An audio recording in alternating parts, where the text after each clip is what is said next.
Okay, thanks for coming along tonight. I'm going to talk through maybe for about half an hour through some stuff about the economics of independence, and then we'll have plenty of time for questions after that. So hopefully you've got some things you want to talk about. Apologies for the overly yellow presentation, but we'll just need to work with that. First thing I want to talk about is my journey to Yes, why I'm here, how I ended up being here. My background's in manufacturing. I worked for about 20 years for different manufacturing companies, some large, some small, and in the last 9 or 10 years I've been in business myself. And I've kind of worked up, me and my business partner, we've got a factory down in Dunfermline that does sheet metal, and we've got another business that's got factories in Europe that does wiring systems for vehicles. So because I was doing business north and south of the border and abroad, when the referendum came up as an issue a couple of years ago, I decided to go and have a look at it and try and understand what it would mean from a business point of view. So what I did was had a look at it as if it was a business. So if Scotland PLC was a business, is it something you'd want to invest in, or would you not want to go near it? Because what I've been doing up to in the last few years is investing in businesses, buying and selling bits of businesses, so that was kind of the way I looked at things. So I went and pulled down all the numbers from the internet, all the spreadsheets, had a look at the economic stuff and tried to ignore all the political spin that was getting thrown out by both sides and try to get my head around what the numbers looked like. And what I found surprised me, because like you, I was quite probably of the belief, you've been told over the years that Scotland was subsidised, we couldn't afford this, we were too poor to do that, etc, etc. And then I was told quite a different story, which surprised me, and we'll come on and talk about that in a wee minute. So then I decided, I went along to a meeting for Business for Scotland like this back at the beginning, about a year and a half ago, and put my hand up and volunteered for something and put my toe in the water, and before long I was in swimming with the sharks, and it's been great fun. So the first thing I want to do though is go through a wee bit about why it is that so many business people recognise independence as something that they want to support. I mean, Business for Scotland's now got more than 2,000 business people signed up across the country. We've got 20 local groups, and we've got meetings going on all over the place, and it's growing all the time. And there's a number of reasons for that, because when you start off in business, what you do is you go and have a look at what's happening in your sector and what works and what doesn't work. And if you look at Scotland as being a country, what other countries are successful? And the reality is, and we'll look at some data on this later, the most successful countries in the world are countries about Scotland's size. Now I've deliberately said mid-sized countries there because Scotland isn't really a small country.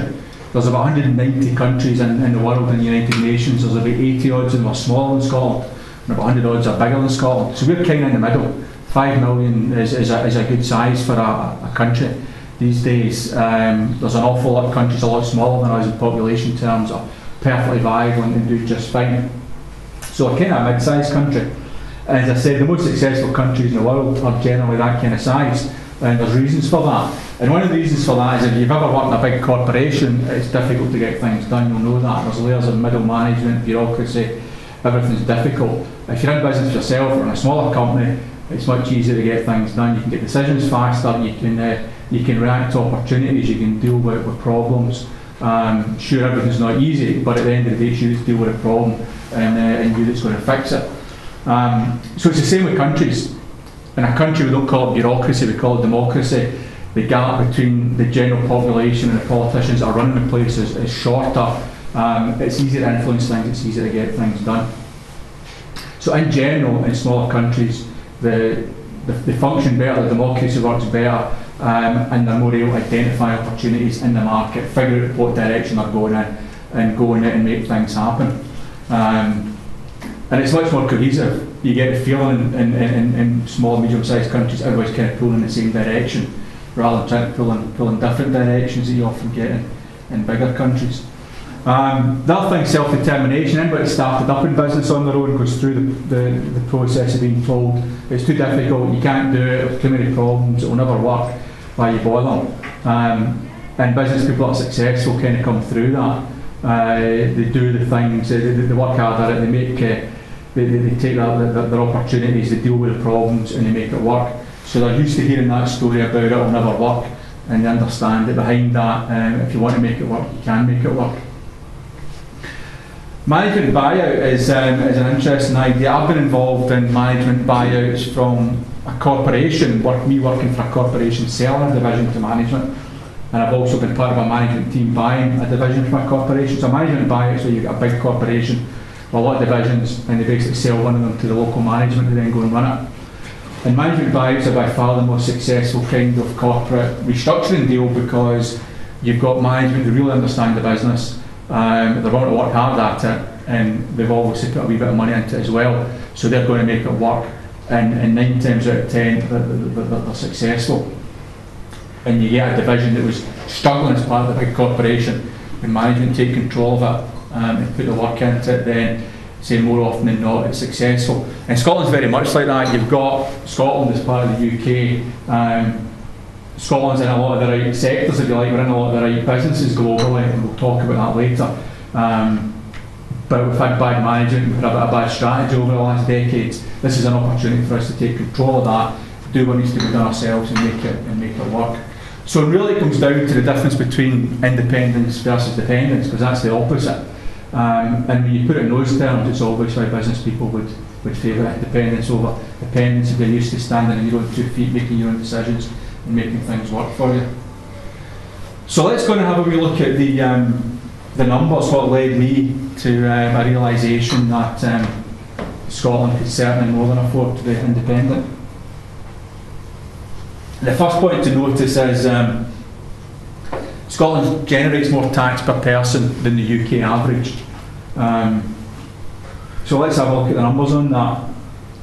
There's not many numbers in here, there's 3 or 4 slides with numbers, and then we'll go off and on to something else. This is a chart of how much tax we generate in Scotland over the last 5 years versus the UK average.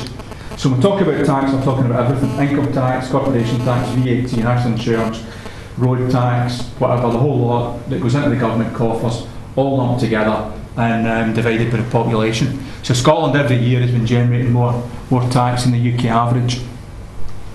And it varies, some years 800,000 more, some years a couple of thousand more. Over the 5 years, it averages about £1,200 more per person, which is quite significant. And the thing about that is, if you go and look back in history, last year wasn't a one-off, the last 5 years wasn't a one-off. You right back to the first information we've got, the first data we've got on this, which is back in 1980, you'll see the same story. So if you look at that, there's 2 lines. The bigger line, the darker line, is Scotland's tax take per person, and the smaller line's the UK average. So as I say, that's been a story right back for more than 30 years now.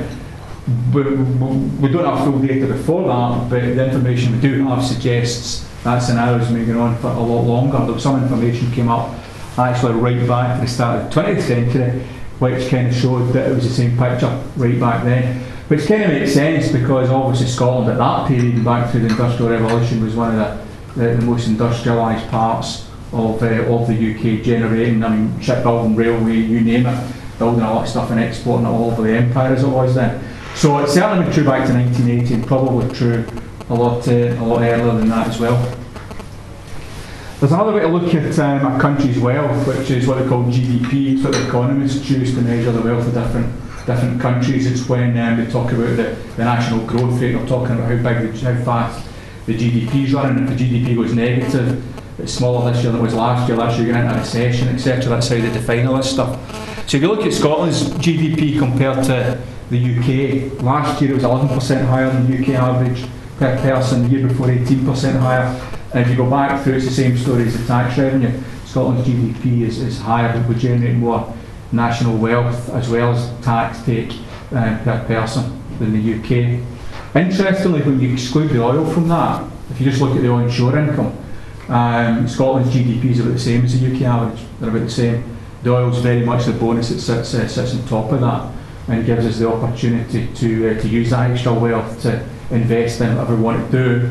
We're about halfway through the oil revenues, more than likely, maybe more if there's more fields, but certainly we're about halfway through in terms of revenue, and the first half of that revenue is kind of maybe not been spent the way we would have chose to spend it. We've got the opportunity with the second half to do something smarter with it. So then you look at the other side of the equation, which is the spend, because there's obviously revenue and there's expenditure. Scotland spends more per person than the rest of the UK does. That's true, and the old campaign are always talking about that. The reason for that is because there's stuff here that's free, that's you have to pay for down south. There's parts of the public sector that are still public up here that have been privatised down south and don't count in the spend numbers. And also we've got a geography that means it's a wee bit more expensive to do certain things.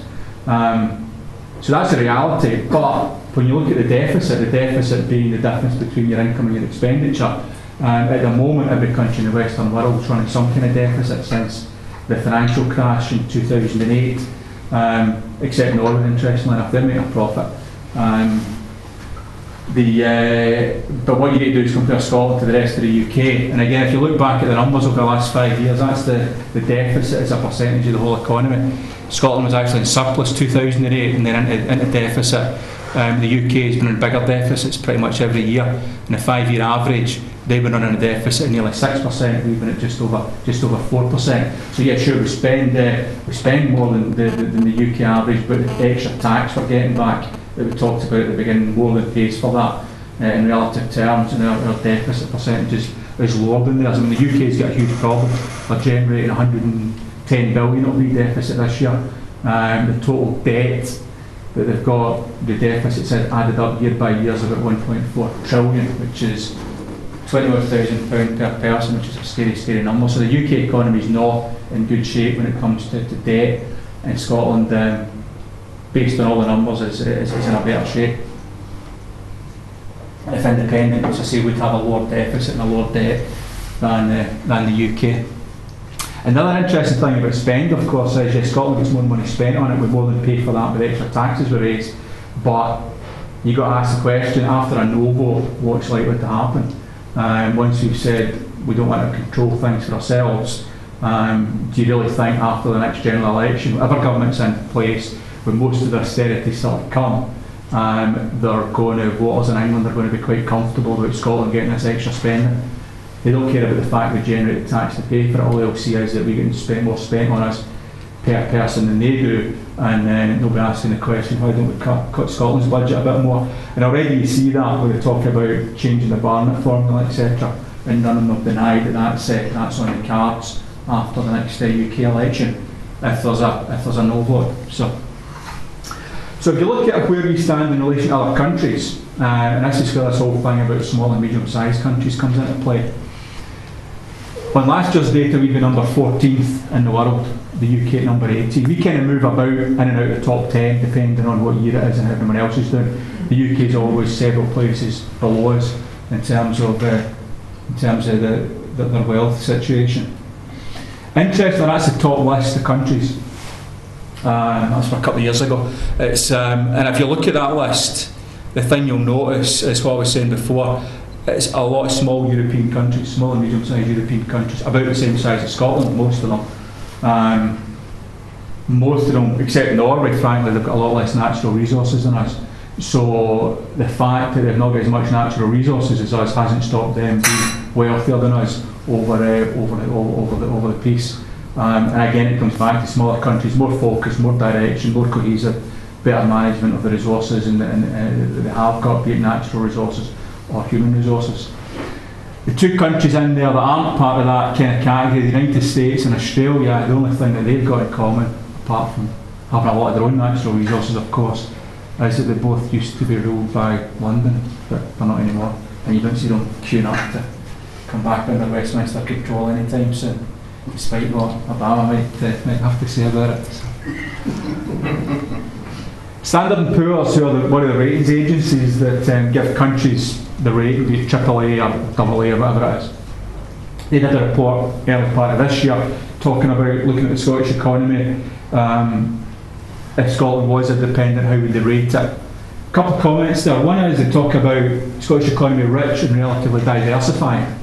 So oil is about 15% of our economy, which as far as they're concerned isn't too much. Isn't too much at all. If it gets above 20%, they start to think about are you too dependent on one sector. But at 15%, it's just a normal size sector along with everything else we've got. Norway's oil sector is about 25 to 30% of their economy, but it hasn't done them any harm, as you can see. And the comment below that, even excluding the North Sea output, Standard & Poor's would give Scotland the highest economic assessment, so they're quite comfortable that we're a wealthy country and more than capable of making our way in the world. That's enough numbers for now. You'll be glad to know when we move on and look at some pictures now. The question you're all sitting asking is, if all the numbers are true, why does Scotland not look like a rich country?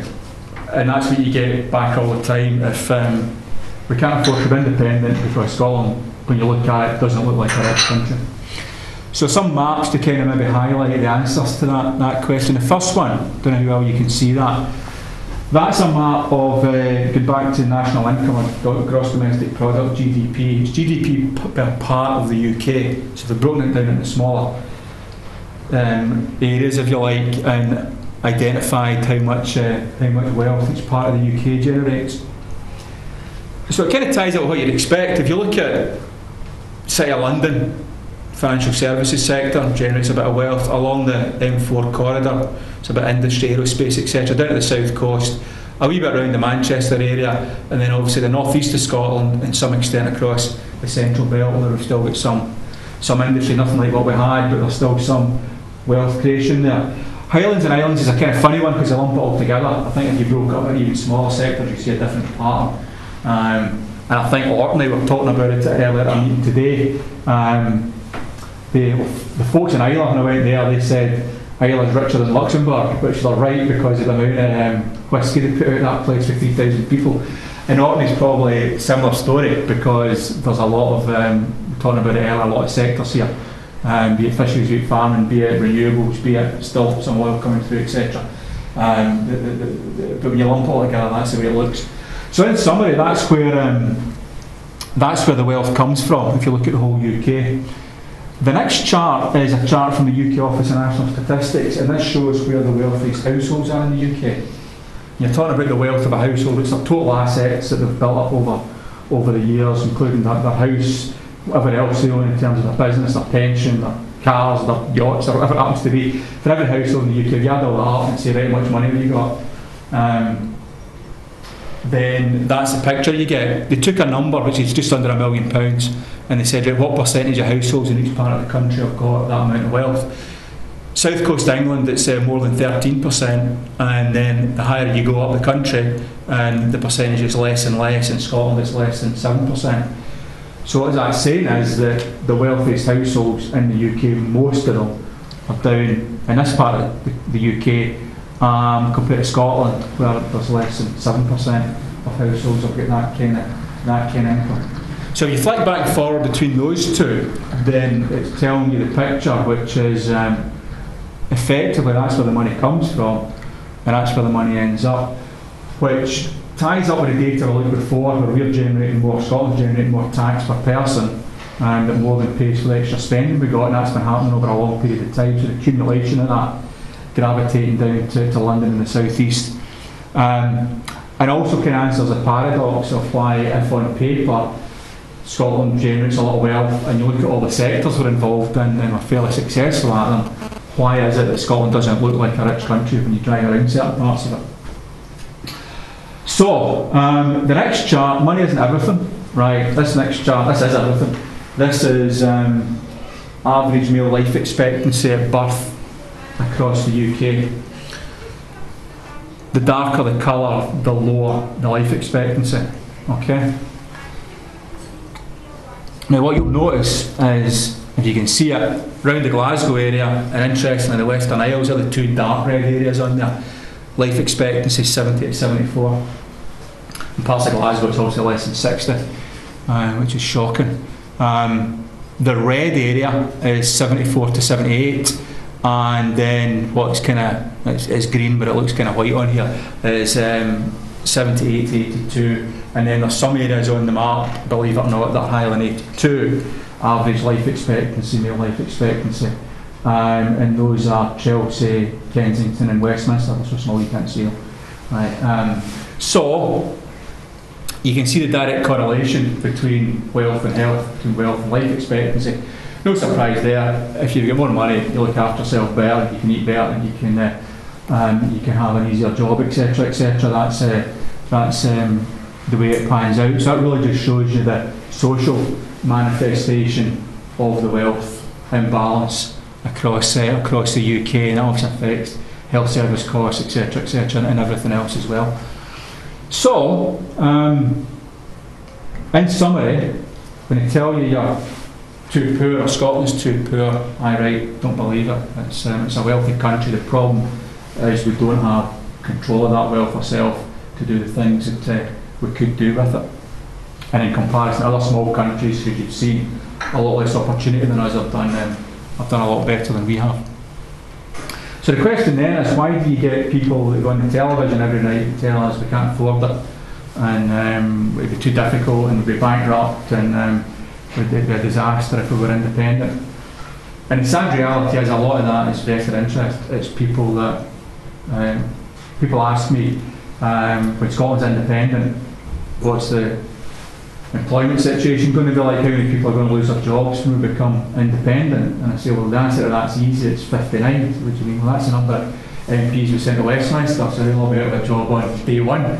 So you can understand, if you've had to work your way up the greasy pole in the political environment, and you get to your whatever age, and you've got a nice safe seat and a good salary and your expenses, and that's going to carry on until you retire, and you might get a seat in the House of Lords, and then this independence malarkey comes along, and all of a sudden it's all kind of under threat. You're going to do what you need to do and say what you need to say to protect your position. So that's sadly a lot of the reality of it. Now, there's a wee quote that kind of sums it up. It's hard to get somebody to understand something when their salary depends on them not understanding it. So, I'm going to talk a wee bit about some of the scare stories now, because what you obviously get from the other side is all the negative stuff. You can't do this will be a disaster, that won't work. And we've now got a bit of history here. We've got history back to 1979. Some of you will remember 1979. I can just about remember it. Some of the young folk in here will be thinking, what is this old man talking about? But 1979, obviously we had the first referendum to set up a Scottish Assembly. The yes vote got more votes than no, but because of the rules, the way they were set up, the Assembly never actually happened. And it's quite interesting when you look back and put this in context. But it's interesting, it's ironic and it's sad. This is the Daily Express a month before the vote, talking about all the horrible things that would befall Scotland if we had the audacity to vote for our own Assembly. And the reality, of course, is that we didn't get the Assembly, and through the 1980s, all of that, which was the industrial base of Scotland, and in the 60s and 70s, was all subsequently destroyed. So, as I say, it really kind of shows there's a long history of scare stories, and the sad reality is it's when we vote no that the bad stuff happens, not when we vote yes.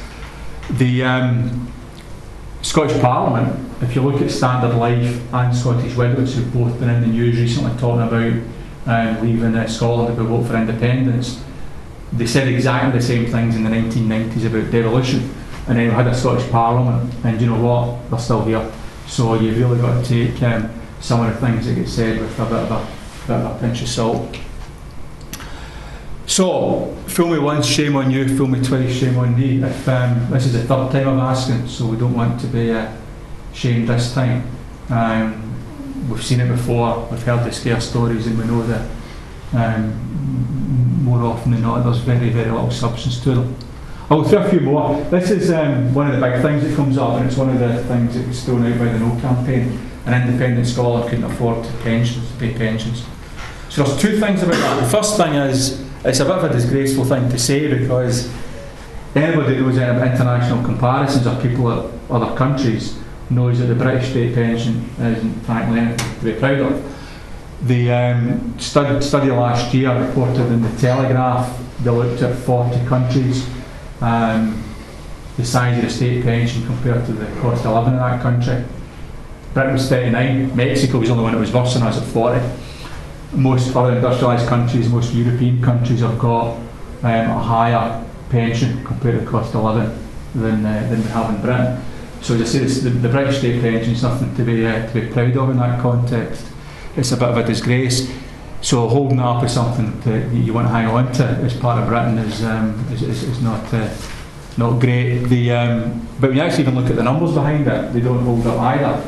This is social protection. So social protection is what we spend on pensions plus what we spend on welfare added together.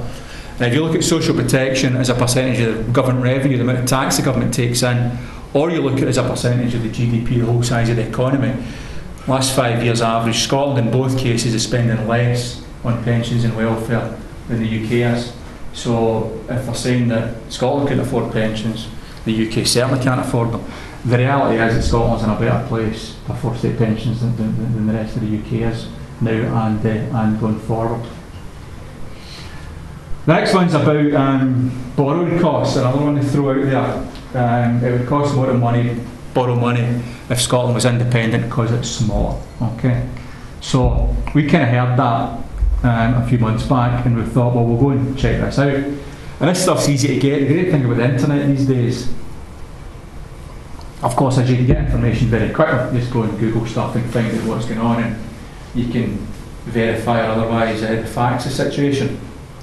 This is data pulled in from Bloomberg money market site. You can get it. It's all over the place. It's publicly available information. It's the amount of money that governments have to pay, the percentage interest rate that governments have to pay to borrow money, what they call the 10-year bond yields. So if you look there, the UK is there at 2.65%. That's the amount of percentage the UK government has to pay the money markets to borrow money to finance the UK's debt. And there's a few countries that are paying more than that: Spain, Italy, Portugal, Greece. No surprise there. But then you look at all the countries that are paying less than that. Switzerland, yeah, Germany, Denmark, okay, Austria, Finland, Netherlands, Czech Republic, France, Sweden, Belgium. So a lot of, again, European countries, big and small, but certainly a lot of smaller countries who are paying less, in some cases a lot less for their debt than the UK is paying. So the fact you're a small country doesn't mean that you can't get debt cheaper than the UK does. Interestingly, Ireland, who about 3 or 4 weeks ago managed to get an interest rate lower than the UK, which shows that the rate of recovery they've had from the recession has actually been faster than ours. So they're now in a position where they can borrow money even cheaper than the UK. So if those countries can borrow cheaper than the UK, what the money markets look at is how much debt you're in, what your deficit is. We've looked at it, our debt and our deficit's lower than the UK. So certainly Scotland would be in a position where we'd be able to borrow money, same rates and probably less than the UK does at the moment. Inward investment, this is a more recent one, and it's easy to debunk it because it happened so recently. When the referendum first came up as an issue, going back 2.5 years ago, they talked about it would be a disaster because with such a long campaign, business would look at it and wouldn't want to invest in Scotland because of uncertainty. The usual kind of stories. So now 2 years down the road, and we can look at what actually happened. Well, what actually happened was that 3 years ago, Scotland was the third most attractive part of the UK for inward investment after London and the South East. Last year, 2 years ago, we moved up to second place behind London. Last year, we consolidated our position as second place. So, and the Ernst & Young report on this, quite interesting.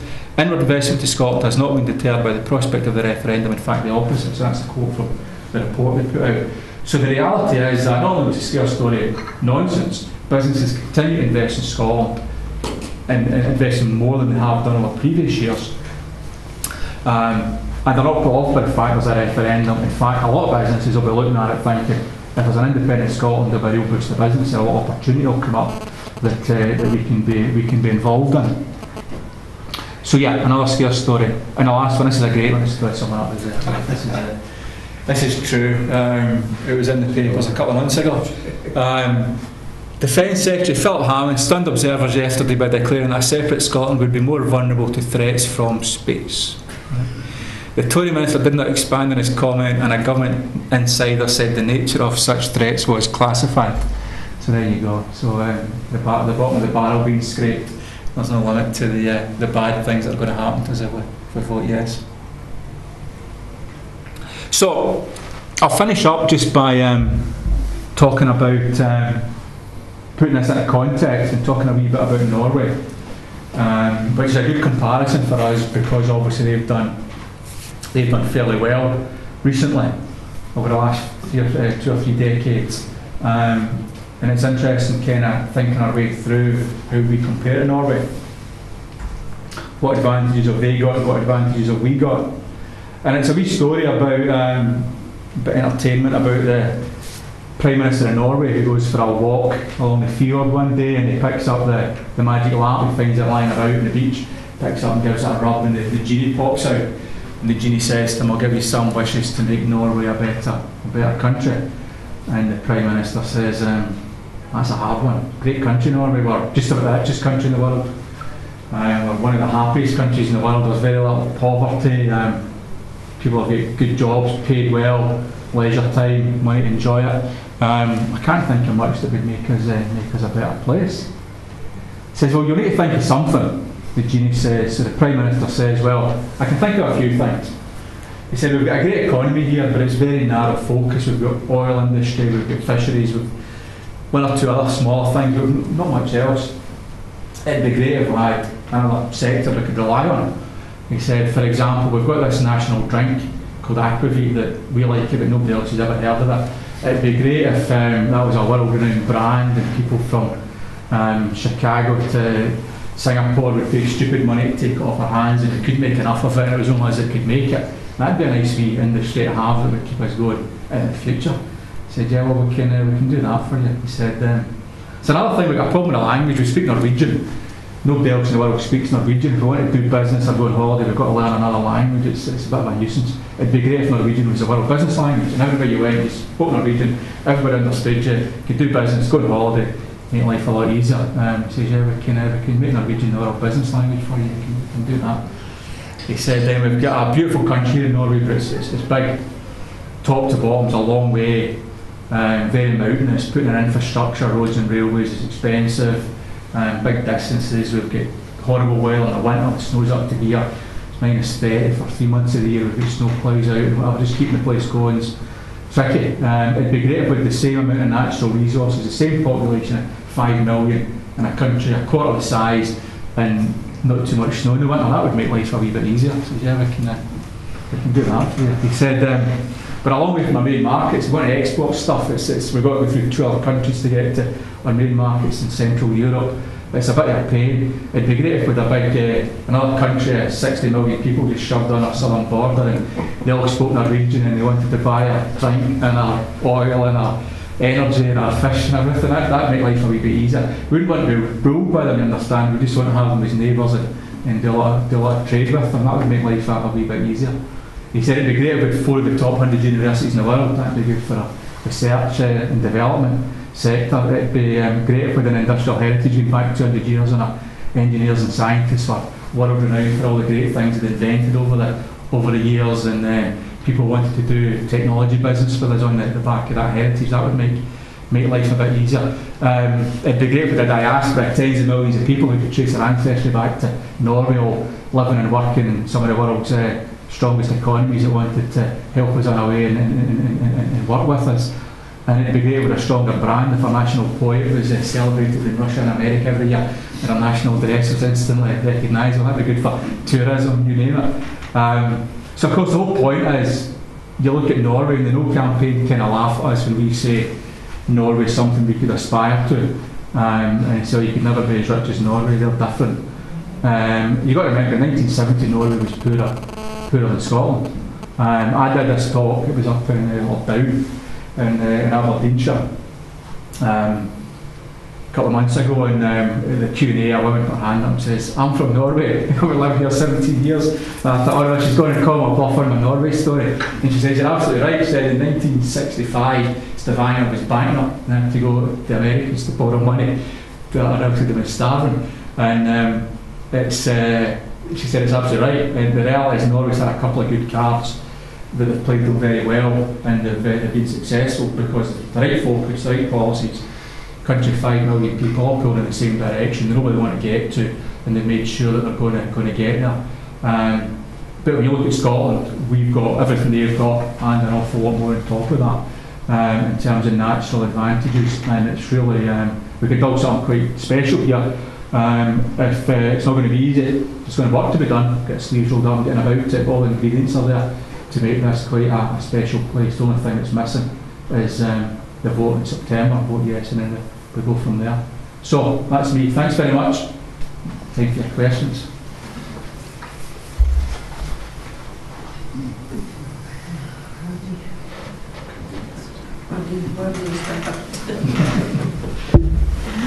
I've got a couple for you. Please. I'm very anti-yes, I'm afraid to say. That's good, glad you're here. Yeah, well, I've listened impassively to your facts and figures. Yeah, I've just pulled a few off the Scottish Assembly website. Sure. Your membership it's 0.5% of the entire business population of the Scotland. 250,000 businesses, privately owned businesses. Yeah. That's minuscule. That's not a credible amount to go wrapping on saying you're going to be independent. How many members has the CBI got in Scotland? I'm not a member of the CBI. I wouldn't join either, but I don't think my ego's not that. I'm not. But I don't understand the point you're making. The point is that it's grown every week, right? So we started, my standing started at zero. There's now more than 2,000 businesses. You've got 100 days to pull a hell of a lot more in this. Yeah, but no, hold on. That's not how it works. Second point. How many members do political parties have? How many members? Yeah, as a percentage of the population. I'm not a member of any political party. Exactly, so it's a lot less than that. I'm an independent soul. So the fact that there's 2,000 people that are growing all the time who are willing to go out and campaign for it, like me, is not a bad thing. You see, one thing you did say that is true, Scotland is a great place. Between 2000 and 2013, or from your own website, or from from the Scottish Government's own website, 103,140 new businesses in 13 years. That's somewhere to be proud of. Yeah, that's part of the UK, man. No, that's part of the UK. If you look at what you compare that to other countries in Europe, a lot less natural resources than us, that have done far, far better than us.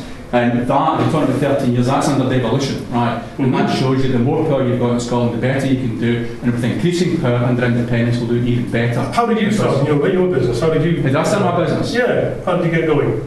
Well, I was working for a big company and I left them to a business package and set myself. Yeah. And it's going okay? It's going great. I do business all over Europe. Yeah. Well done. So that's part of the UK. So it's not part of the UK, I do business all over Europe. Right. Anyone can do it here, as it is now. When I've managed to do it, I've got a tiny wee business which is just ticking away, growing 30% a year.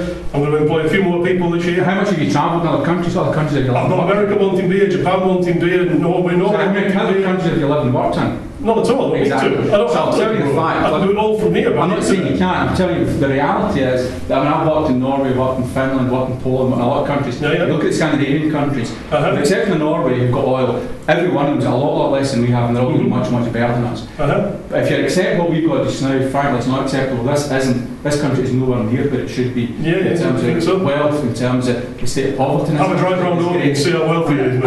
Average income in Orkney is 17,000. I don't see people living on the streets here, Mum. So you're comfortable with us? 1 in 3 children in poverty in Scotland? There's always going to be people that are socially excluded, but whoever's in power, whatever political system you've got, it's across the globe. Well, it's not across the globe, because those countries have done much better than us. That's the reality of it. I'm sure it has, but there's still people living on the streets in Norway. Well, don't tell me there isn't. I think you'd be very surprised, but there you go. Average wage. You don't see many, but you do see them. They are there. They exist everywhere. It's an awful lot less than we've got. I mean, you painted a picture of Scotland as some dystopian place where nobody wants to come to, or it's bad to do business. I didn't say it's fantastic. You didn't say that. It's not fantastic. It's not implied either. I said exactly where it is. Right. There is stuff there. It's not. I said it's 14th richest in all terms of GDP. The reality is something to be proud of. Yeah, but that wealth doesn't stay here. That's the problem. If you look at the stats, that's the reality of it. But generally, tax it doesn't stay here. And this country hasn't done anything like as good as it should do compared to those other countries. And that's the benchmark. And finally, sell yourself in some countries short if you don't recognise that. Because we've got huge problems. We've got social problems, poverty, unemployment, whatever you name it. Right, we should be doing an awful lot better than we are. And that's the benchmark. And selling for less than that isn't good enough. But to try and promise people they're going to be £20 a week better off, just on a bunch of figures you plucked from nowhere, basically, with a few pseudo-intellectuals from 1 or 2 universities. Sorry. It isn't going to happen. What is going to happen? So why are these other countries so much better off than us? It's just the way it is, man. It's just the way it is, man. It's just the way it is. Sorry. How much money is in Scotland's oil fund? Sorry? How much money is in Scotland's oil fund? How much money is in Scotland's oil fund? Scotland doesn't have an oil fund. Exactly. How much is in Norway's? 550 billion, I think. Something like that. Aye, exactly. You look around there, it's doing okay. There's businesses setting up left. Compared to what Norway's got. I don't care about Norway. Well, you should. I live in Scotland. I was born in Glasgow. I live in Scotland. I'm proud to be Scottish. I'm proud of what it's achieved so far, and there's so much more it can do as part of the UK. But no, that's not. It's not going to happen as part of the UK, because the long-term drain of resources. Vince Cable said this other week. London's a giant sucking machine, sucking the resources and the activity away from the rest of the country. That's why Scotland's population is where it is compared to what's happening in London. That's why the economy doesn't grow as fast as it does down there, because the focus is on the City of London financial sector. Scotland should do an awful lot better. I mean, the reality is, if you think this is as good as it gets, then you should vote no. Right. If you think it's as good as it gets, you should vote no. Right. So what way does Scotland not have an oil fund? Because the whole blooming thing you do to the south of England. Exactly the point he's making. It's exactly the point. Exactly the point. So it just sounds like it's. This whole campaign is founded on jealousy and a resentment of Westminster. That's founded on the fact that we should be in a different place, right? And we take self-determination, take responsibility for your own actions, stand on your own 2 feet and make it work for yourself, right? Not be dependent on somebody else who's not giving back the amount of resources they're taking away from Scotland, right? There's nothing wrong with that. It's a country, what normal countries do is make their own decisions and go on and make their own way in the world, right? And there's absolutely no reason why we can't do it, what everyone else in that part of Europe's done. I mean, surely to goodness, the oil was the greatest thing that ever happened to Scotland. So, what way did it all disappear? You can, I mean, it's been used up. Absolutely, that's exactly right, it's all gone. It's all gone. Well, half of it's gone. And gone. I'm speaking for me, man, and me. Yeah. And we are yes people. Great. Right through and through. No ifs and buts. Right. We're the Scottish, and we're very proud of Scotland. There's another point. We'll be voting yes. The 3 places in Scotland that's supposed to be hardest to move to yes is Orkney, Shetland and Aberdeen. Yeah. Because we're living in an oil bubble up here. I've lived here all my life for 71 years. And you can see the wealth around here because we're living in an oil bubble. Exactly. Says it all. Yeah. I was speaking to a wife at even me and Duke was in the West Midland leafleting. And she comes from Glasgow. And she said how poor it was there. And she said then we moved to Ayrshire when she was young. And she was even worse than that. Kids living in poverty. Absolutely. And it's getting worse. Yeah. That's the problem. I'll just make a point as well, talking about the other side of Orkney that people are kind of not acknowledging. I'm a volunteer for the Citizens Advice Bureau, and I used to work for a solicitor that specialised in legal aid work. And there is poverty out there, there's absolute masses of it. I mean, currently I'm working just above minimum wage. All the employment I've had apart from those 2 jobs were minimum wage, and it's absolutely impossible to get anything, especially in this economy that we've got. It's based on tourism and seasonal labour. I mean, you end up with a minimum wage job that sees you through the summer, but then you've got nothing until the end of it. There's other people that, a lot of friends of mine that worked in hotels, where they have 6 months of minimum wage work. They then lose their jobs about October, have them back in March, but what are you supposed to do? You can't sign on because you've got a job, you can't take anything else on because you've already got another job. I mean, that's not a sustainable model. It really absolutely correct. And what's the miracle solution to that then? Which is medical solutions. I told you, it's a lot of hard work, but the resources are there and the opportunities there to make it work. And you look at what other countries have done, are much better state than us, with less natural resources. How have they done? And there's lots of models out there you can follow. Be it Scandinavians, be it Austria, be it Switzerland, be it whatever. There's a load of countries out there that have done much better than us, from starting further behind than us, because they've taken their opportunities and they've made it work.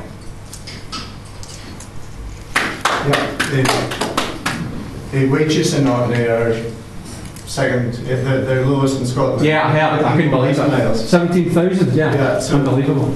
So fuel poverty is higher here percentage-wise than in most places. In Western Isles, some parts of Highland as well. There's also things like agriculture is our main industry, tourism is our second industry. We've just heard tourism, I mean, there's low wages, half year employment, minimum wage. Agriculture, through UK, Scotland farmers get the lowest payment of any country other than 28 in Europe, or it's the second lowest or something. Yeah, that is a loss. Because there's a minimum of 195 euros a hectare that the UK takes, but then they divvy up within the UK, Scotland only gets, I think, 135 per hectare. Well, they got a special sum of 233 million euros to Westminster to give to Scotland. It didn't happen. It Absolutely. went into Treasury and we got about 16% for it, I think. Yeah, exactly. And that's only a few figures. That's why lots of farmers are on the east side. Good. Good. Glad to hear it. Anybody else get any other questions? Well, I have a son who's a plasterer, but he gets no subsidy. Yeah. Yeah, okay. Yeah, fine, I understand. I was just wondering what the sort of vision would be. It's something that I'm quite depressed about living in the UK at the moment. It's kind of what my future options are. And I mean, things like getting on the property market are just completely, that's just not going to happen until I'm probably in my 40s, and that's if I'm lucky. I'm having to go back to university to retrain, but I'm not eligible for any funding because I've already got a degree. So I'm just wondering, what can we do, basically? I mean, what is the potential? I mean, the thing is, I'm voting yes because I think it can't get any worse, to be honest. Yeah. You're thinking that Orkney is a rich, is a rich place and you can see the wealth, but I can't afford to buy a house for £150,000. I can't afford to buy an ex-council house for 98,000. I mean, that's just totally out of my league and a lot of young people's. So, what can we do to change that? No, absolutely. Well, you start off from the point of view of, right, the wealth's there. There's a potential there if you look at what other places have done. It's not as if we're just making this up. When you look at, if you're like pie in the sky, this has never happened, nobody's ever done this in the world before, you'd be thinking, oh, you're just making this up. Then you look at everybody else that has done it, a lot less advantages than we have, and you say, well, it can't be done. The policy models is down to whatever parties get in power after independence. There's a few interesting things you can go read. I would recommend you go look at what's called the Commonweal. If you've seen that, the Jimmy Reid stuff, which is, they've just brought a book out this week, which is great, and it just goes through what they're trying to do in terms of the concept behind it. And then a lot of policy stuff for different sectors, re-industrialisation, social policy or education, and how it all kind of stacks together. Because again, if you look at all the Scandinavian countries have done, it's much more coherent. They've got a focus on specific industrial sectors that they work to make them happen. They've got an education system that's lined up to support that. They've got social provision and everything that's all kind of aligned together. And they understand how this stuff all fits together. We just kind of let it all happen and hope that whatever's going to happen is going to work, and it doesn't. It does for some, but for most people it doesn't. Because all I've been told since I was an adult is it's not going to happen, and this is the real world, and it's like, well, this is the real world. It's kind of it's not very nice, And you only need to travel a wee bit and have a look at some other places to see that this isn't the real world, right? But it's pretty. In terms of the countries we're talking about, Scotland's fairly exceptional in terms of the mess it's in compared to most comparable places. And if they had half of the opportunity we had, they'd be laughing. But they've done much better with far less. Well, if I get the politicians, I can work with some nights. Good for you. Good for you. Well, it seems the UK is a country that's in decline. Because some of the boys that comes up from the poorer parts of England outside of the London area, some of them say that things down there is really bad. They don't there's some parts down there that are obviously bad. It's not all. The wealth further south you go, there's more and more wealth, but there's a lot of parts of it that have got the same kind of problems we've got. What this does is gives us the opportunity to show what can be done. And then maybe gives some parts of England the opportunity to see, or people in England the opportunity to see, well, things can be different, because you don't need to follow that model. It's all focused around the City of London and financial sector. Forget about industry, forget about everything else. That's all that matters. So there is an option to make to show what's possible, and in a lot of ways that's something helpful in the context of the rest of the UK. Well, this government debt, how much worse it's going to get? What's it, 1.5 trillion now? Oh, it's gone up. It's gone up, hold on to what I'm... Gone up 100 billion a year at the moment. And it will do for at least another 3 or 4 years. It's, out of control. And what's going to happen then? It's going to creep up at a slower rate? Well, who knows? I mean, you're getting up to the levels that some of these countries like Greece, etc. were at. So it probably wouldn't get as bad as that, but the UK's economy in terms of debt is one of the worst. Absolutely one of the worst. Well, I read a thing on the iPad, and it was Professor Steve King from Melbourne, and he said to Scotland to get out now. So there you go.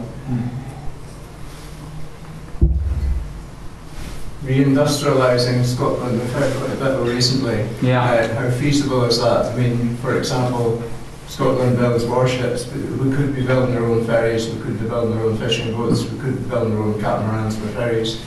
We have renewable industry here, we're leading the world in waves and tides, electricity, but at the moment that's strangled partly because we don't have a cable to take all the power to mainland Scotland, which would then supply half, 3/4 of Scotland so many years down the line. So we could be investing in infrastructure and having jobs and having absolutely better paid jobs, so people in better paid jobs pay more tax, which self-sustained. Absolutely, yeah. The more money you get in the economy, it drives itself upwards, and you're right.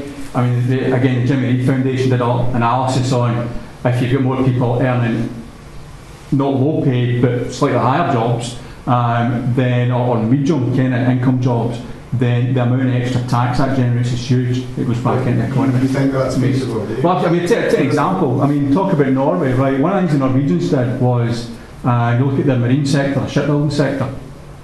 They built about 97 ships, I think, last year across 39 shipyards. And you think, okay, that's good, right? And then you think, hold on a minute, the average wage in Norway is £51,000, right? How can you build ships in Norway that you can sell competitively on the world market? How does that work, right? Because what they do is they're pretty smart. They'll, where it makes sense, they'll buy in hulls and stuff from somewhere else. They'll do the expensive stuff, the high value added stuff, the fitting out stuff.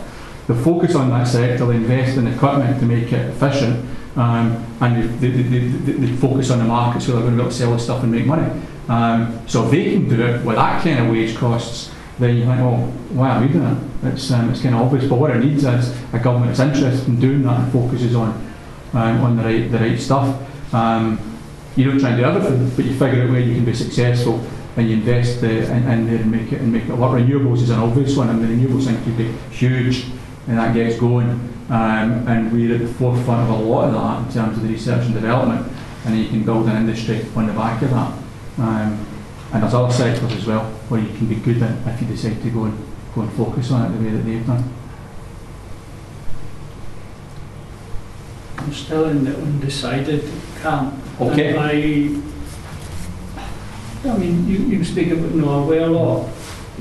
An average income of 51,000. Is their taxation not a lot higher? That's a choice you make, right? I mean, those things aren't related, okay? There's other countries in Europe, you go to Switzerland, you go to Austria, richer than us. They've got a different model. They've got more of a kind of centre-right model, lower taxes, etc. And that's the way they've chosen to do it. So the fact that you get a higher income doesn't necessarily go along with higher taxes. We might choose to do that, or we might choose not to. But you've got to remember, if you've got higher taxes in, for example, Norway, taxes a wee bit higher, income's hugely high, right? And even taking into account the cost of living, and even taking into account the higher taxes, their disposable income in terms of what they can buy with it is still a lot more. But that's a choice you make. You choose you want to have services or not, and what tax you want to pay for it. You don't have to do everything they do. You don't have to want to speak Norwegian either, whatever. You've got those choices though, because you've got the wealth there to decide what you want to do with it. So just bump up the price of beer and spirits and everything? Oh yeah, I've worked there. In all Scandinavian countries, they say you cannot buy spirits.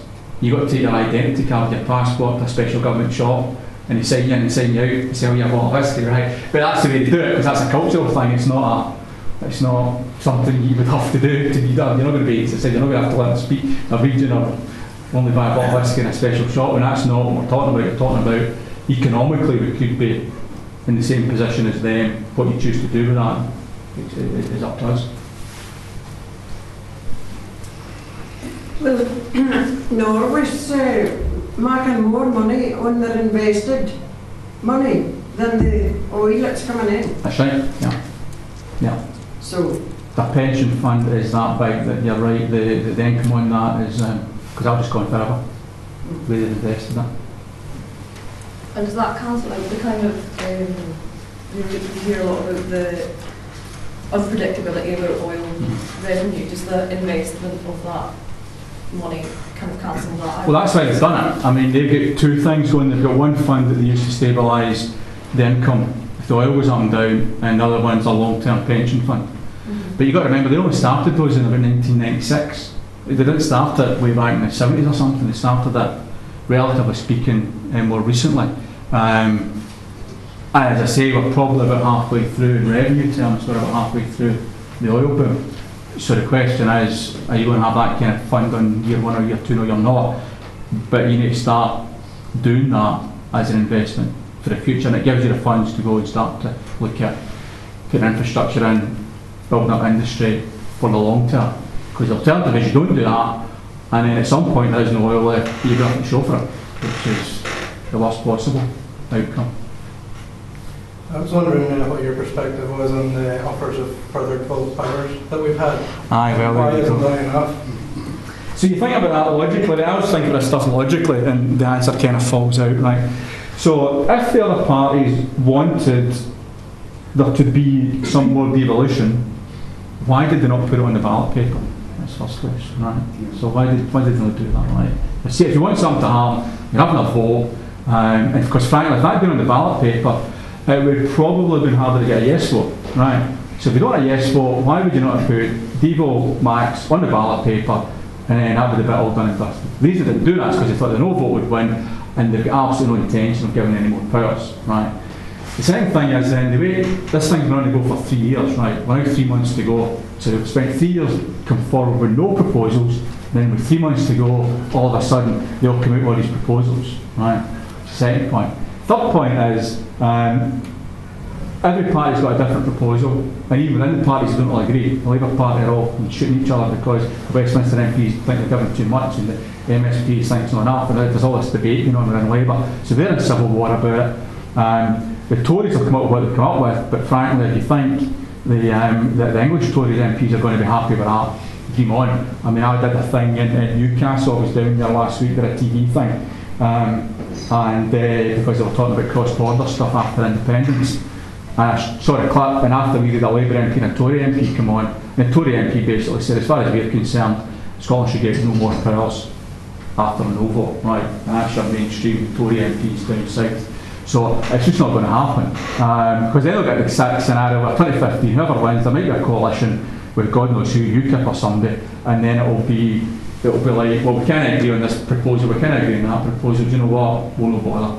And frankly, they're going to be in a position where they're going to be talking about EU referendums, they're going to be talking about dealing with UKIP, they're going to be talking about Labour v Tory in the UK context. The last thing in the world they're going to spend any time thinking about or legislating for or debating is going to be more for us in Scotland, which is not going to happen.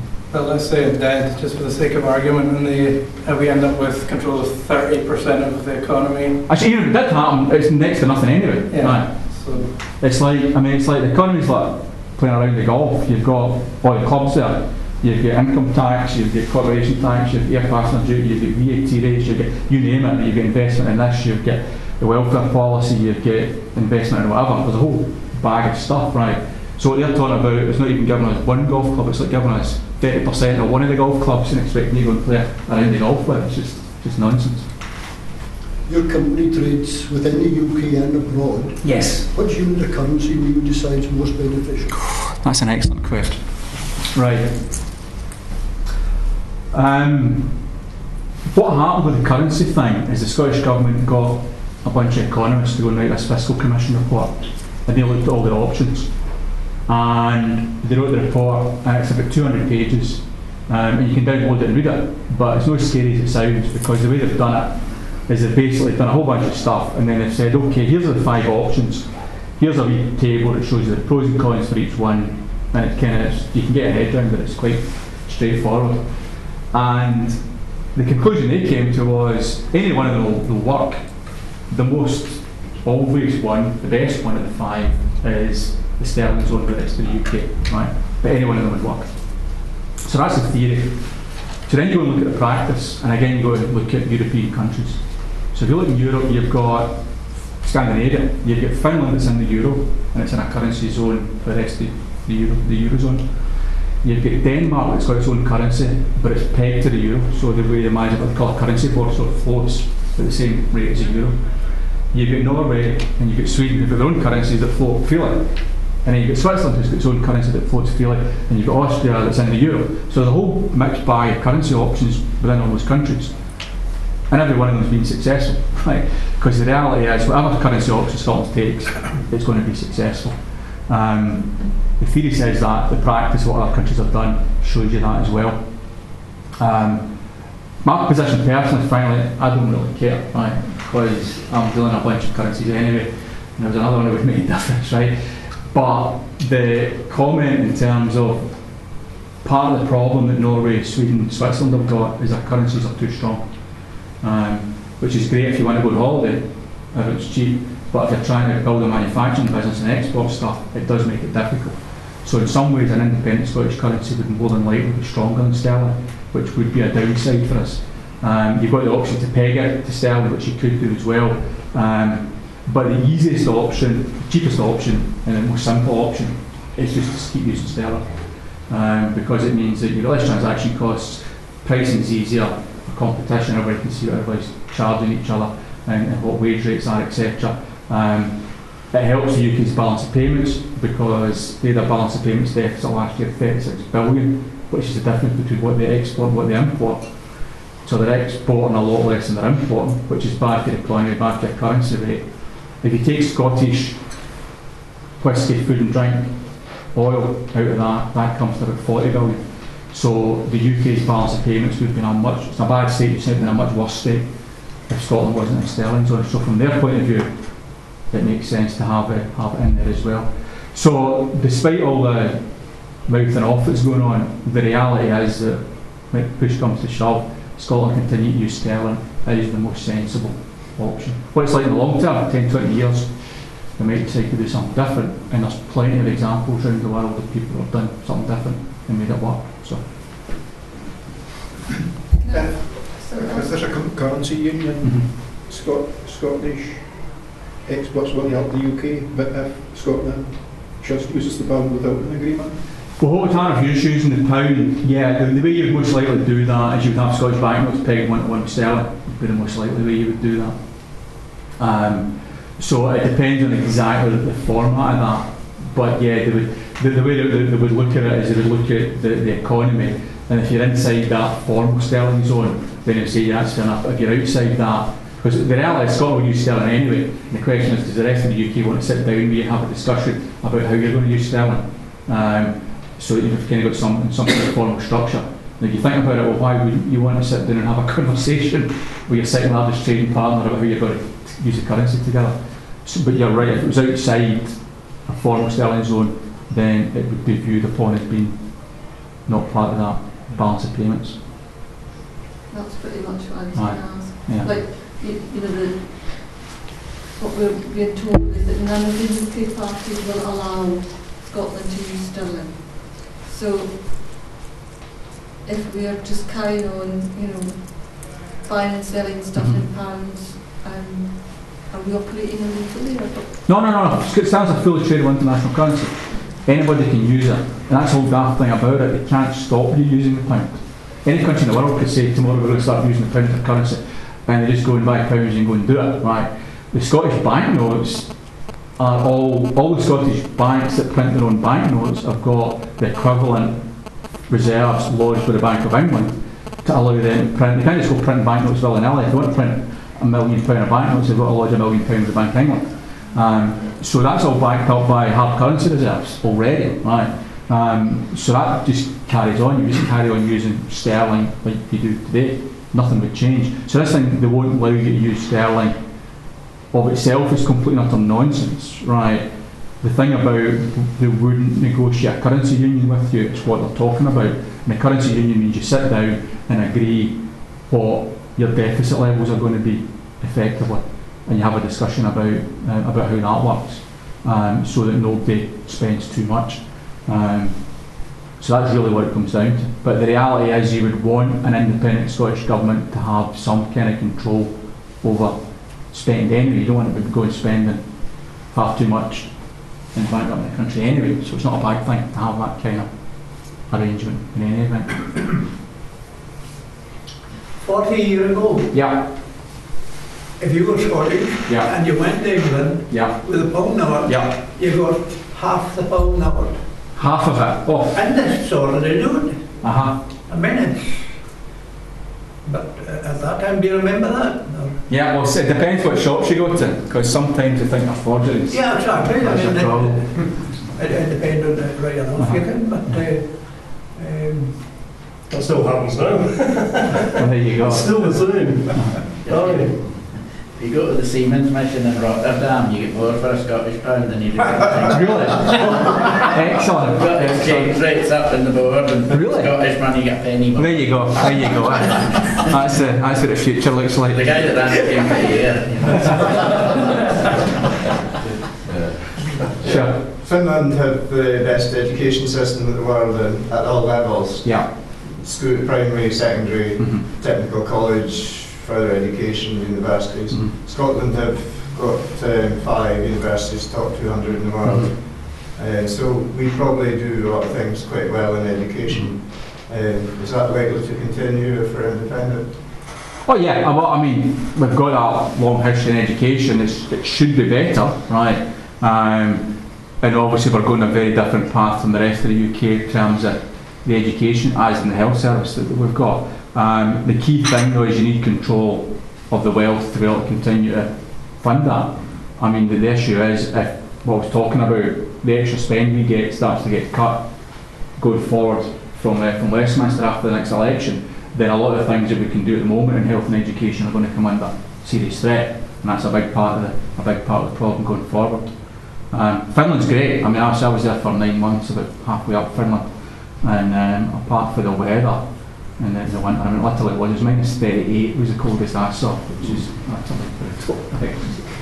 But everything works. You're not middling over, and it's snowploughed there every morning. Or it was again that guy next door would come out with his tractor and clear everything, and folk just did stuff like that. You're talking about It's quite manageable-sized countries, Yeah. about 5 million. Yeah. Finland's in that range. Absolutely. And it's interesting to note that Finland had one of the worst heart failure records at one time, and now they have one of the best because they could handle it.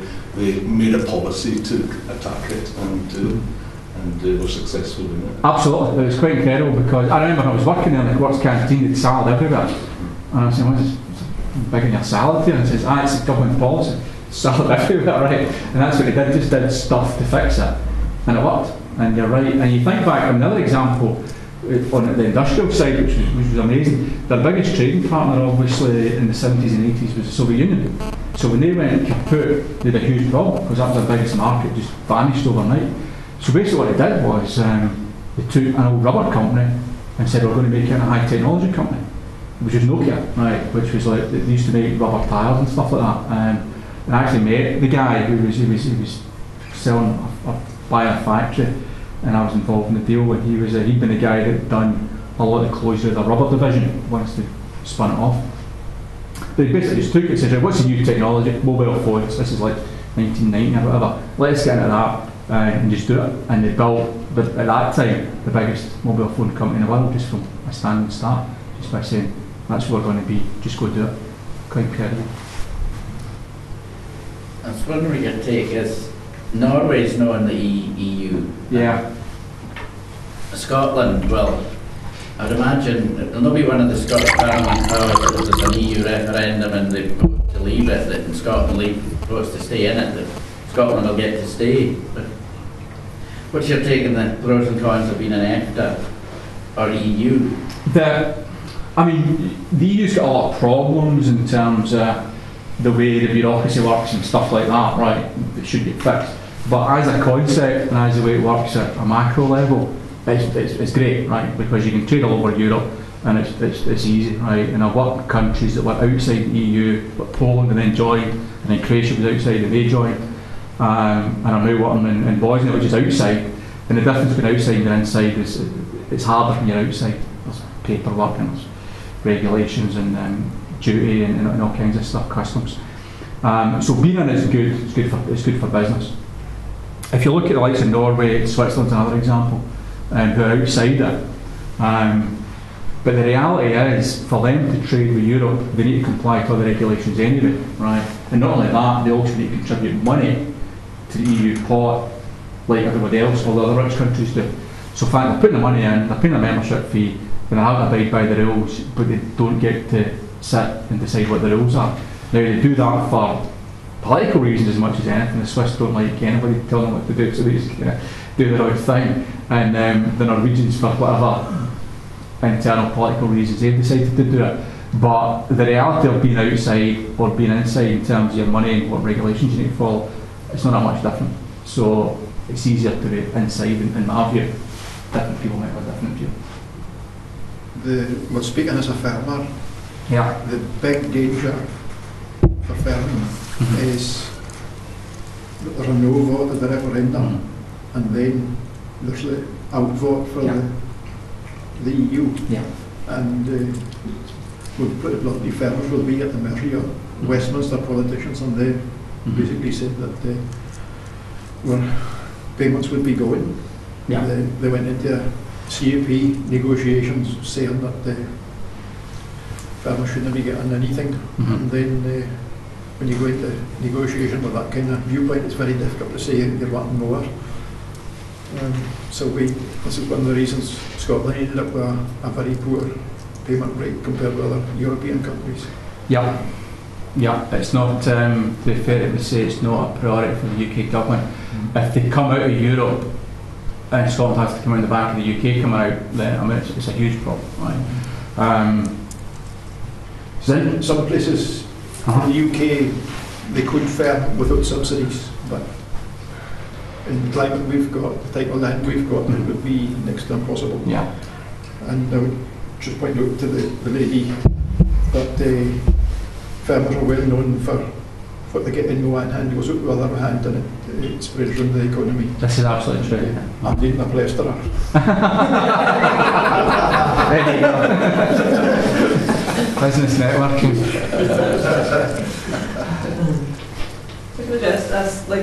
I work for a fairly big company. It's actually run by the main company is actually the parent company in France. But I think the kind of headquarters for the smaller company is actually in England and things like that. In terms of kind of controlling things like minimum wage and stuff like that, I mean, an independent Scotland will still have much say in controlling things like minimum wage that would then help to bump up pay in general, even though it's a part of a larger structure kind of out with Scotland. If we're independent, then we decide on all of that ourselves. Completely not to up to us. Minimum wage, welfare, benefits, whatever you want, it's entirely up to Scotland. That's one of the big reasons to get control of that. Because I've worked, I've never claimed benefits or anything like that. I've been in our work a couple of times, but on the whole, I've been working pretty hard. At the moment, I'm working a full-time job and a part-time job, and I'm basically making minimum wage, which is a pretty horrible situation to be in general. It's find it quite galling. It's a chance to give everybody a much better stab at life, just to kind of get folk really buying houses and things like that. It just seems so much better if we've got more control to at least increase just a basic minimum wage. It's the simplest thing. Yeah, absolutely. What's the guarantee that's going to happen? That the basic minimum wage is going to increase? Well, I mean, at the end of the day, it's going to be up to who you vote for to go into Parliament and what they decide to do, right? The point is that we've got to make that decision here. And the parties will come forward with whatever. I mean, I'm not in any party, so I don't know what they're going to do, but they'll come forward with whatever proposals they want to do. I think the white paper's got something about the minimum wage in it, if you know, but I think there is something about a slightly higher minimum wage in the white paper already, which is the SNP's proposal. If they were the government, other parties would want to do would be up to them.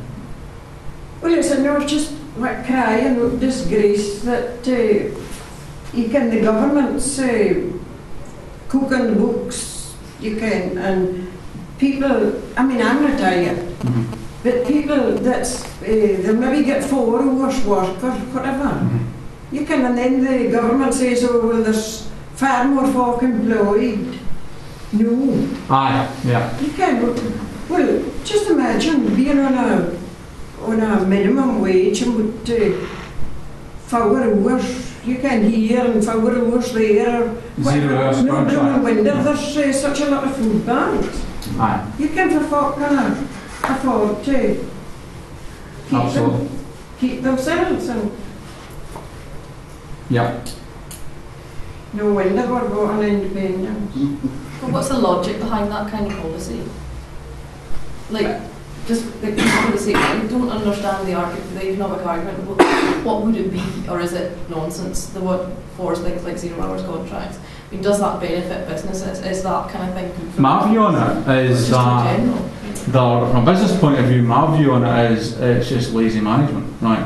Because if you're running a business, you need to plan stuff. You need to plan your materials, your equipment, your transport, your suppliers, and you need to plan your labour, right? And you need to have a view on what you're going to need when. And if you don't know from one day to the next how many people you're going to need, then, I mean, unless you're I can think what kind of business, but in general, if you don't know that, you're not really in control of your business. So it just becomes lazy management. Plus, it does no good for your skills if you get people that you need to be doing some kind of job training or whatever, reliability, then it doesn't help you. So it's, in my view, it's fairly lazy management. And for the whole economy, it's a bit of a nightmare because it does exactly what you say. It pushes folk that are notionally working into the position where they're needing benefits or food banks or whatever, which basically doesn't help the whole economy because the government's having to step in and pick up the pieces, or charities are, for stuff that business should be covering in reality. So it's a bit of a false economy. Could I just ask, in your view, economically, what's the pros and cons of like a low tax economy or a high tax economy? Or what? Yeah.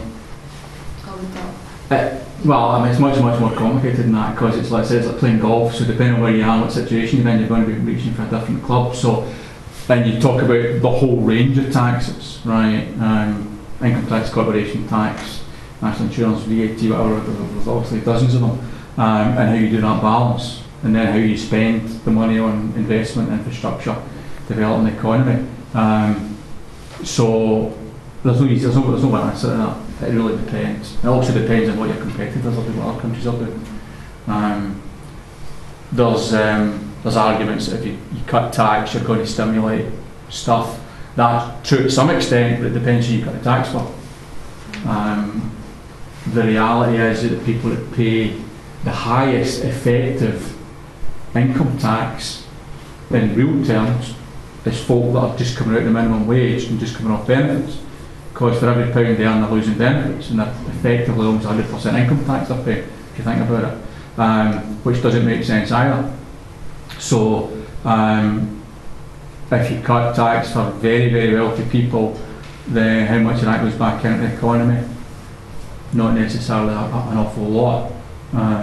It'll end up somewhere else. So, it depends what you're talking about, whether it's spectrum, you're looking at income tax or corporation tax or whatever. What I'm getting at is that the Norwegian and the Nordic models again, and there's a kind of quiet nervousness about the high tax in these countries, and yet of course we have very developed social services that are available to people across the board. They're high quality, but of course you have to pay for them. You know, it's you don't do quality services on the cheap at all. It's really just squaring that, because we're used to really having social services on the cheap, really run down to the bone.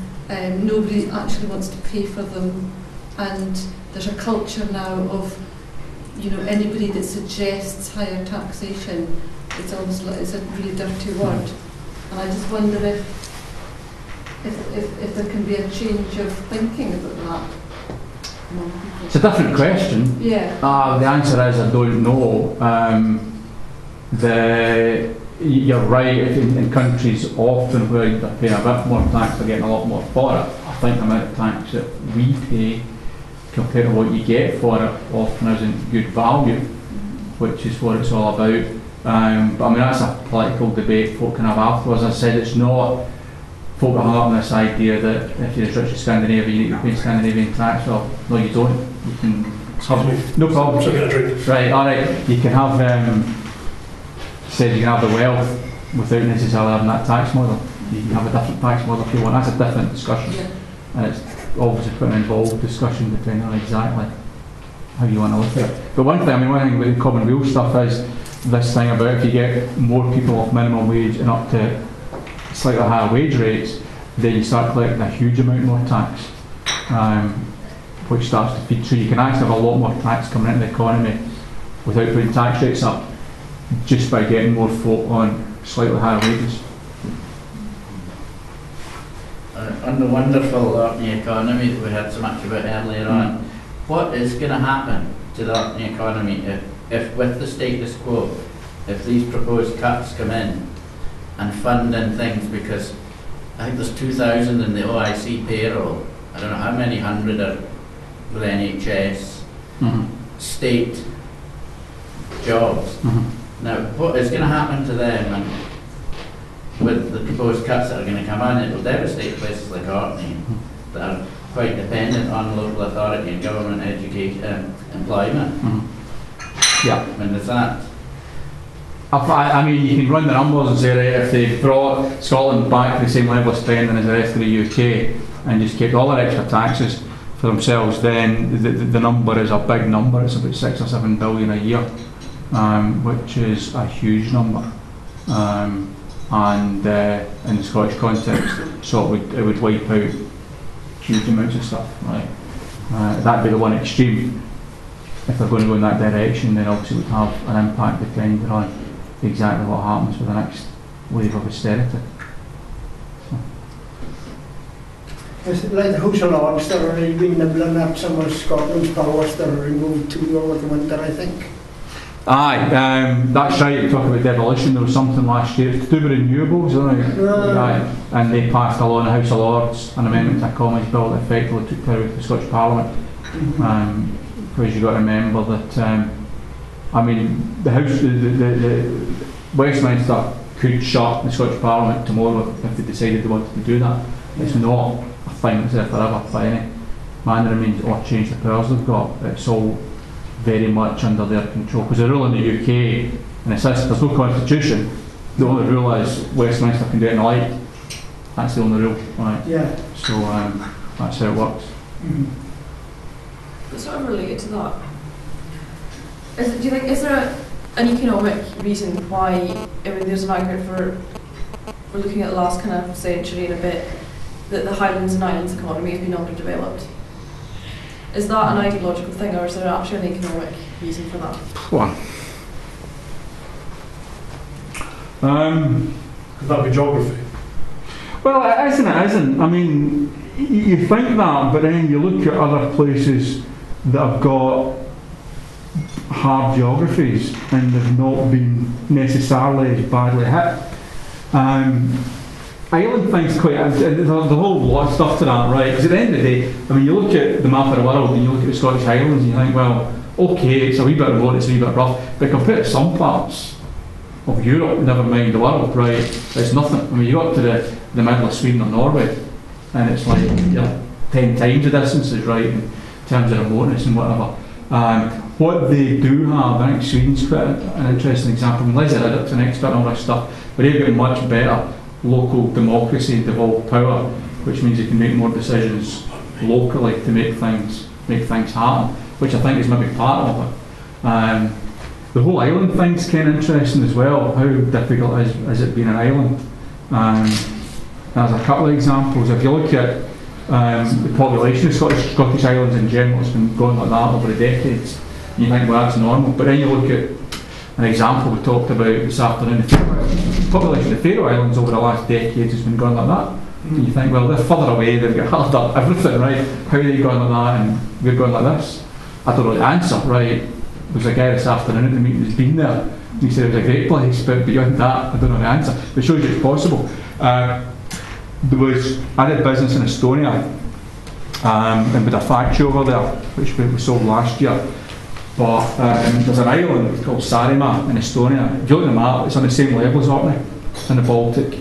It's a bit bigger than Orkney, maybe twice the size. It's about 30,000 people.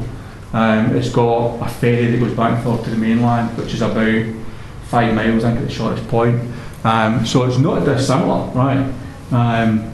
We had a factory in there that employed at a peak 300 people, building aerospace components, right? Wiring systems for Rolls-Royce engines, right?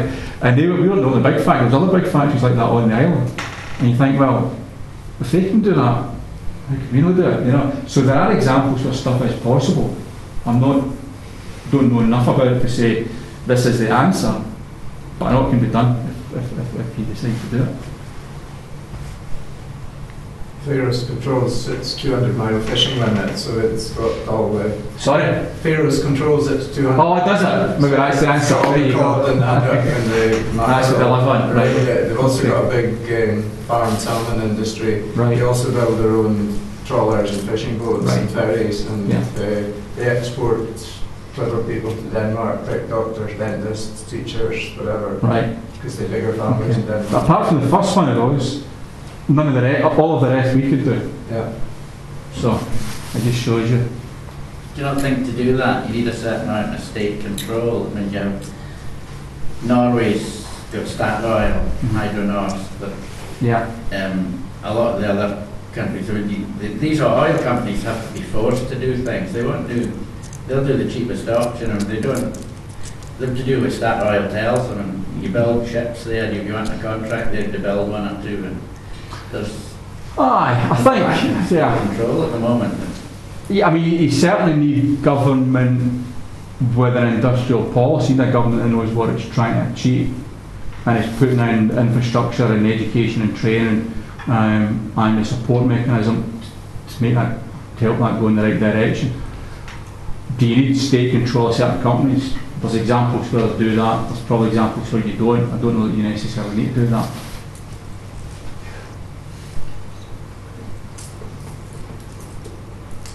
Anybody, anything else?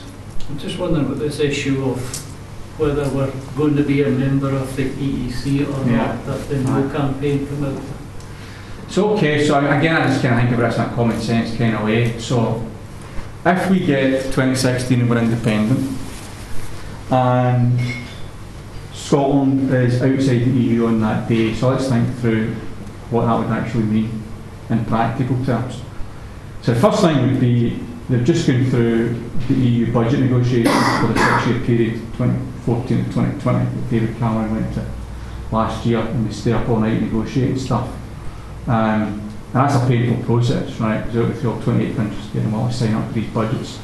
Scotland's a net contributor to the EU of about 500 million euros last year. Right? That's when you take what we put in as part of the UK, less what we get back in terms of structural funds and CAP, etc. So we are a net contributor. So straight away on day one, the first problem they've got is they haven't got enough money to balance the books, right? Because we walked away with our €500 million. Who's going to pay for it? George Osborne going to say, I don't worry, I'll cover the Scots. Or the Germans going to pay for it, or the Poles going to say, just cancel our Ringo down Warsaw that you're paying for EU because we don't need it anymore. No, everybody's going to say, well, we still need the money, what are we going to do? We'll reopen the budget negotiations again.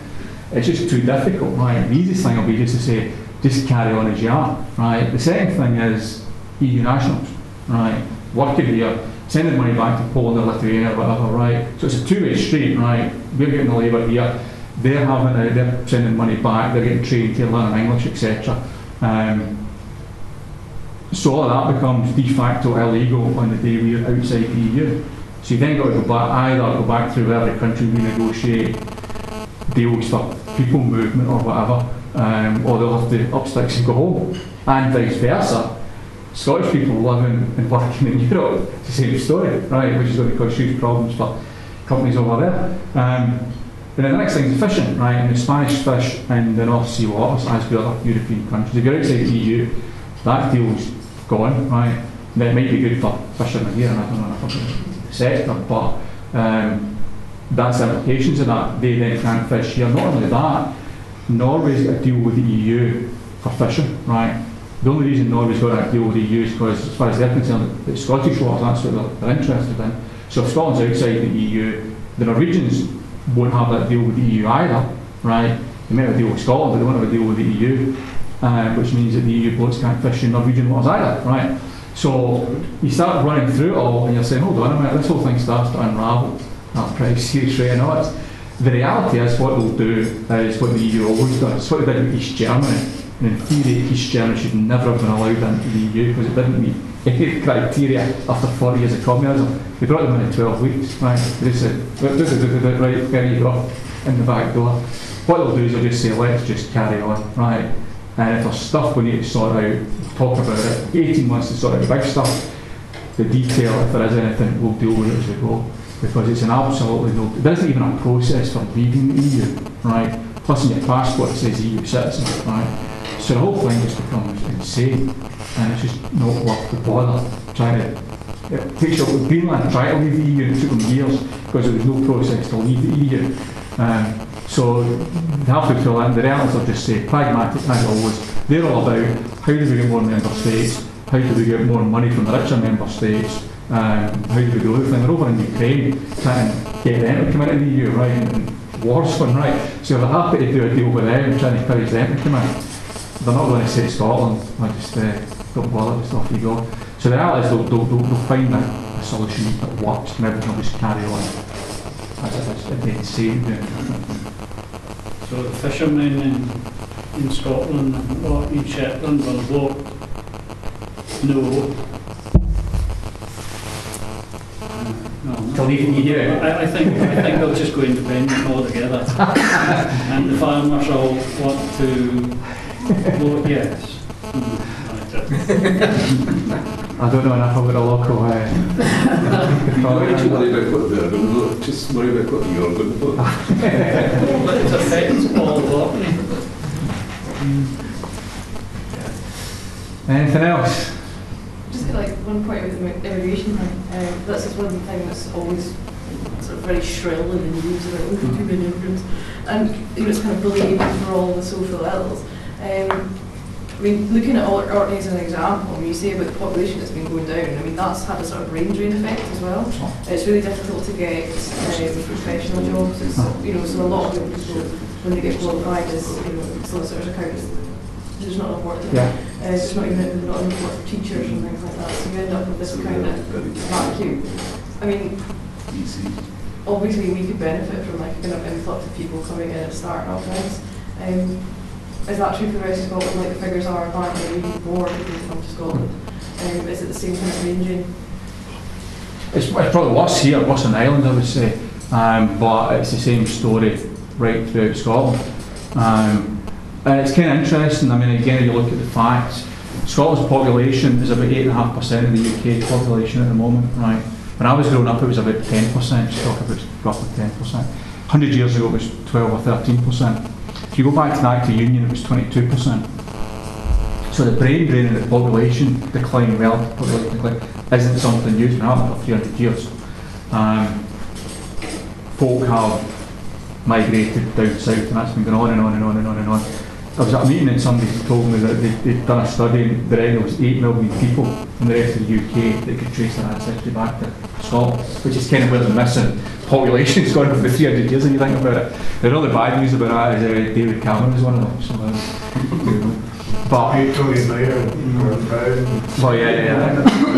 so the reality is the population drain has been there for a long time. Norway's population 100 years ago was half of what it is now. Ours is about the same as it is now. It was the same as it was then. So that's been a factor, right? So when you talk about immigration, you got to put it in the context of it's about population, not immigration as such, right? And it's about population in the sense of the first thing is the brain drain, stop the brain drain, right? Keep people here, opportunity to do stuff, etc. Second thing is people that did grow up here, encourage them to come back, right? Third thing is folk in the rest of the UK who see opportunities to come here, come to Scotland. That's where the bulk of the population growth will come. You'll get your European migration back and forward, of course you will, and that's great. I mean, I've spent time working in other European countries and it's fabulous that we can all move back and forward, and that will continue as well. But the biggest part of the population decline reversal, if you like, is going to be what they said, sort of encouraging folk not to leave and encouraging folk that have left to come back. And you'll get folk from outside the EU as well. And one of the daft things is all round about this university stuff, where you get students from India and China who are the brightest and the best from 1 billion people, right? And they all fight for the right to come and study in Scotland because they're the creme de la creme. And they come here and we educate them and then we send them home again, right? You know, what's the sense of that, right? Brightest people in the world, we send them all home. So it's just insane. So yeah, it's a mixture of all of that. But what they do is the immigration thing gets kind of mixed up with it all, and folk get all kind of bent out of shape. But if you sit there and think about it, that's what it looks like, and it's all positive. We had lots of immigrants 1,000 years ago from Scandinavia, and that was the Vikings. Absolutely. You know. Absolutely. We've still got the DNA from that. Well, and everybody has. If you go back to my family, if you go back 3 or 4 generations, there's folk from all kinds of different countries, and everybody's a mixture of all kinds of different stuff. So it's to be welcomed, and yeah, it's all good. So, anything else? Thank you very much. Thanks.